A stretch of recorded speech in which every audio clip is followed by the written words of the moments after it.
દોસ્તો, ગઈકાલે સાંજે આપણે આ જ નંબરના ટ્રેક્ટર અને આ જ ભાઈ હતા જેમનો આપણે અહીંયા આગળથી વિડીયો બનાવી અને વાયરલ કરેલ છે કે ભાઈ આ રહ્યો જે કચરો છે, આ કચરો ક્યાંથી લાવ્યા તમે? હે? વિદ્યા મંદિર સ્કૂલની અંદરથી જ લાવો છો કે બહારથી આજુબાજુમાંથી? કોણ ભરાવડાવે છે તમને? આ પેલો ભાઈ છે. હા,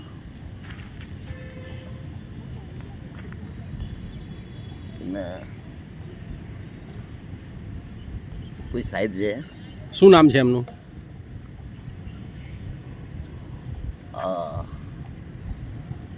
લગભગ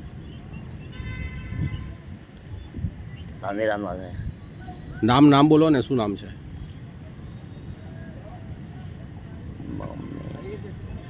વિદ્યા મંદિર સ્કૂલના જ સાહેબ છે? હા, સ્કૂલનો. અને સ્કૂલની અંદરથી જ આ બધો કચરો ભરીને અહીંયા લાવો છો? અંદર. નામ બોલો, એમનું શું નામ છે? જાતે કોણ છે? જાતની ખબર નહીં. નામ તો ખબર હશે ને, નામ બોલો ને. નામની યાદ કરો તમે એટલી વાર. હા. દોસ્તો, જોઈ શકો છો આપ, ગઈકાલે સાંજે આ નંબરના ટ્રેક્ટર કે જે સોમાભાઈ પ્રજાપતિનું હતું અને આર્યાજભાઈ હતા કિશોરભાઈ ભાટી, કે જેમણે આપણે વિડીયો ઉતારીને કહ્યું હતું કે જે તમે કચરો જ્યાં ત્યાંથી ઉઠાવીને લાવો છો એ કચરો તમે ત્યાં નજીક જ જે માલણ દરવાજાની ડમ્પ છે કચરાની ત્યાં આગળ નાખી શકો છો. એની જગ્યાએ હજુ પણ આ કચરો જુઓ, કોઈ પણ જાતના ભય વિના આ જગ્યા કલેક્ટર હસ્તક છે એવું અમને સૂત્રો દ્વારા માહિતી મળેલી છે.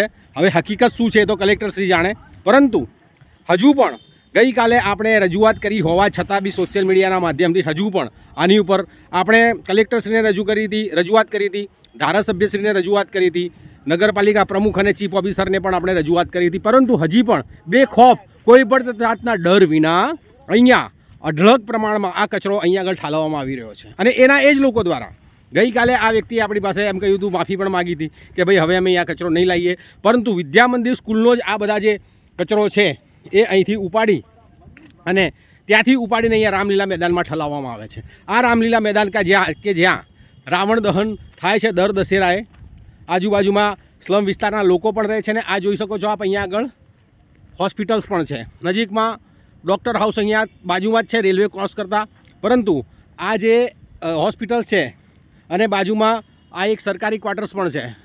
હવે અહીંયા આગળ જે ગ્રામીણ વિસ્તારમાંથી અથવા શહેરી વિસ્તારમાંથી જે દર્દીઓ આવે છે એ લોકો બીમારીનો ભોગ બનીને ડૉક્ટર પાસે આવતા હોય છે, જ્યારે આ જે કચરો અને ગંદકી છે એના દ્વારા વરસાદના લીધે અહીંયા આગળ ઘણા બધા કીટાણુઓ જીવાણુ ઉત્પન્ન થઈને પણ અસ્લમ વિસ્તારને આજુબાજુના લોકોને, ઇવન બાજુમાં શ્રીરામજીનું ભક્ત પરમ ભક્ત એવા શ્રી વિજય હનુમાનજીનું પણ મંદિર છે. એટલે ટૂંકમાં કહેવાનો મતલબ એ છે કે આ જે બધી બાબતો છે એની અંદર કોઈનો ભય જ નથી, કોઈ ડર જ નથી, કલેક્ટરશ્રીનો પણ ભય નથી આ લોકોને. તો વિચારો કે સામાન્ય પબ્લિક સાથે શું વ્યવહાર થતો હોઈ શકે છે. શું નામ યાદ આવ્યું તમને એમનું? એમનો નંબર છે તમારી પાસે? મોબાઈલ નંબર છે? કોઈના મોબાઈલ નંબર બી નહીં રાખતા તમે લોકો? ભાઈ તમારા પાસે મોબાઈલ નંબર છે? તો મતલબ ટૂંકમાં તમને કોઈનો ડર નહીં ના? ના. આ કલેક્ટરશ્રીનો બી ડર નહીં તમને ને? તો પછી કેમ યાર તમને ગઈકાલે સાંજે તમે કીધું કે હવે અમે અહીંયા નહીં લાવીએ, છતાં બી તમે આ રીતે કચરા અહીંયા લઈને ઠાલવ કરો છો? ખોટું આ તમે કોઈકનું નુકસાન કરી રહ્યા છો યાર, તમને ખબર પડે છે? અને આ શ્રી રામ જે દશેરાના દિવસે અહીંયા રાવણ દહન થાય છે, આ જુઓ તમે આ કઈ હાલત કરી છે. તમે બધા ભેગા થઈને અહીંયા આગળ આ જોઈ શકો છો, આખું રામલીલા મેદાન ભરી નાખ્યું છે અહીંયા આગળ. અને કોઈ પણ જાતની પરમિશન નથી આ લોકો પાસે, કોઈ પણ જાતની પરમિશન નથી અહીંયા નાખવાની, અને ડમ્પ બનાવી નાખી છે. જે રીતે માલણ દરવાજાથી બહાર નગરપાલિકાનો જે કચરાનો મોટો ઢગલો છે એવો જ ઢગલો અહીંયા આગળ કરવાનું પ્લાનિંગ ચાલી રહ્યું છે. જોકે અમુક બુદ્ધિજીવીઓ દ્વારા એવી પણ શંકાઓ વ્યક્ત કરવામાં આવી હતી અને ચર્ચાઓ પણ મેં લોકોમાં એવી સાંભળેલી છે કે આખા વર્ષ દરમિયાન અહીંયા આ રીતનો જ્યાં ત્યાંથી કચરો ઉપાડીને લઈને નાખવાનો, અને દશેરો આવે એના એકાદ મહિના પહેલાં પોતાના કોઈ મળતિયા કોન્ટ્રાક્ટર સાથે મિલીભગતથી આ કચરો ઉપાડવાનું એને ટેન્ડર અથવા એને કોન્ટ્રાક્ટ આપી દેવામાં આવે, અને એ પછી હકીકતે આ કચરો ત્યાં આગળ માલણ દરવાજા અથવા અન્ય કોઈ જગ્યાએ જે નગરપાલિકાએ નિશ્ચિત જગ્યા કરેલી હોય ત્યાં નાખવાનો હોય, એની જગ્યાએ અહીંયા નાખી અને પછી એનો નવો કોન્ટ્રાક્ટ આપી અને કોન્ટ્રાક્ટર સાથે મિલીભગત કરી અને કૌભાંડ કરતા હોવાની પણ ચર્ચાઓ અમે લોકો પાસેથી સાંભળેલી છે. અમુક પ્રબુદ્ધ નાગરિકોએ પણ અમને આ બાબતે શંકા વ્યક્ત કરી છે.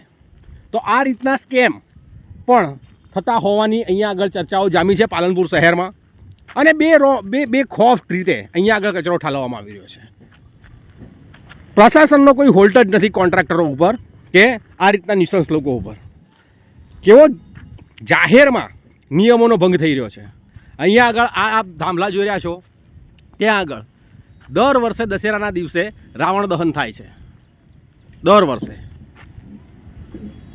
અને એની બાજુમાં આપ જોઈ શકો છો કેટલો બધો રોડ થલ, કેટલો બધો કચરો, ઘરના તોડેલા જે પથરા છે, ઈંટો છે, રોડા છે, રોડ છે, તૂટેલા રોડ પણ અહીંયા આગળ નાખવામાં આવેલા છે. આ જુઓ, કોઈને કંઈ નથી પડી, કોઈને, ના સરકારી તંત્રને, ના પ્રશાસનને. ઇવન એ લોકો સર્વે કરવા માટે અહીંથી નીકળતા હોય જવાબદાર વ્યક્તિઓ, ત્યારે પણ એમના ધ્યાને આ બાબત નથી આવતી કે અહીંયા આગળ આ રીતનો કચરો પડેલો છે તો કોને નાખ્યો છે, કોને આટલું બધું રોડથળ અહીંયા લાવીને નાખ્યું છે, એની તપાસ પણ કરવામાં નથી આવતી. નાના છોકરાઓને અહીંયા આગળ નીકળતા 5 વર્ષના છોકરાઓને ખબર પડે છે કે ભાઈ આર્યુએ અહીંયા આગળ આટલો બધો કચરો નાખ્યો છે, તો જેમની જવાબદારી છે એ લોકોને ખબર નહીં હોય કે આ કચરો અહીંયા આગળ કેવી રીતે અને કોણે નાખ્યો છે પરમિશન વગર.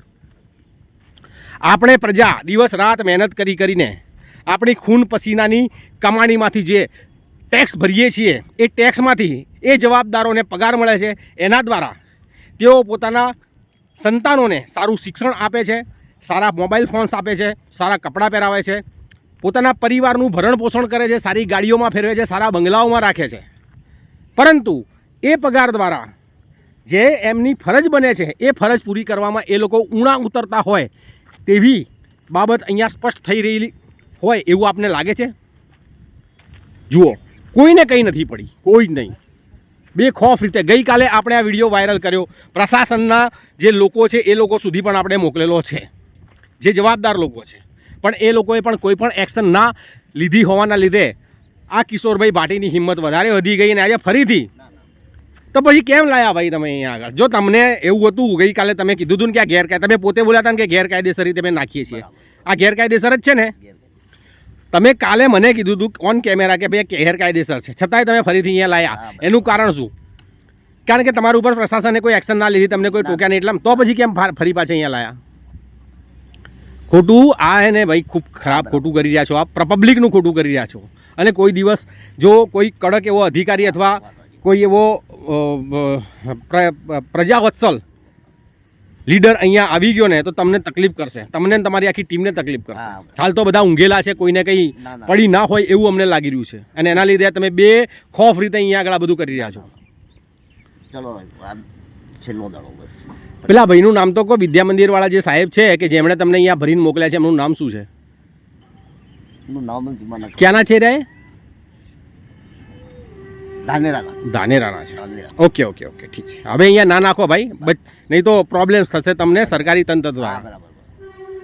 ચલો, જય માતાજી.